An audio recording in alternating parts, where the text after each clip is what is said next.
Sir பொதுவா வந்து இந்த சித்தர்கள் வந்து கோவிலுக்குலாம் போறதில்ல. அவங்க வந்து நீங்க கடவுள வந்து நீங்க கோவில்ல தேட வேண்டிய அவசியம் கிடையாது அப்படின்னு சொல்றாங்க. அப்ப அவங்க வந்து அது மாரி இருக்கும்போது, நம்மள மாதிரி மக்கள் வந்து கோவிலுக்கு ஏன் போணும்? அதுக்கான அவசியம் என்ன?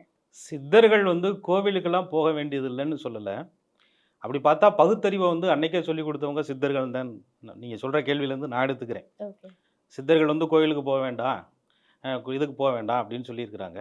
அப்படின்னா, நெறைய சித்தர்களுடைய ஜீவசமாதியே கோயில்ல தான் இருக்கு. பழனியம்பதியில இருக்கக்கூடிய நவபாஷான சிலைய நிறுவன முருகப்பெருமானுடைய ஆலயத்திலே தான் போகர் ஐயா இருக்கார். அப்படி பார்த்தா அடிவாரத்துல சித்தர்களுக்கும் கோவில் கட்டியிருக்காங்க இல்லையா? சித்தர்கள் அவங்க வந்து அ அதாவது "நட்டகல்லும் பேசுமோ நாதன் உள்ளிருக்கையிலே, ஓகே. கோயிலாது ஏதடா குளங்களாவது ஏதடா, நட்டகல்லும் பேசுமோ நாதன் உள்ளிருக்கலைன்னா" சிவபெருமான அவங்க வெளியில பார்க்கல. ம். தன்னுள்ள இருக்கக்கூடிய சிவபெருமான பார்த்தாங்க. இந்த பிரபஞ்ச வெளிய தன்னுள்ளுக்குள்ள உணர்ந்தாங்க. "அண்டமும் பிண்டமும் ஒண்ணுதான். அரிதுதான் பார்க்கையிலே" அப்படின்னாங்க.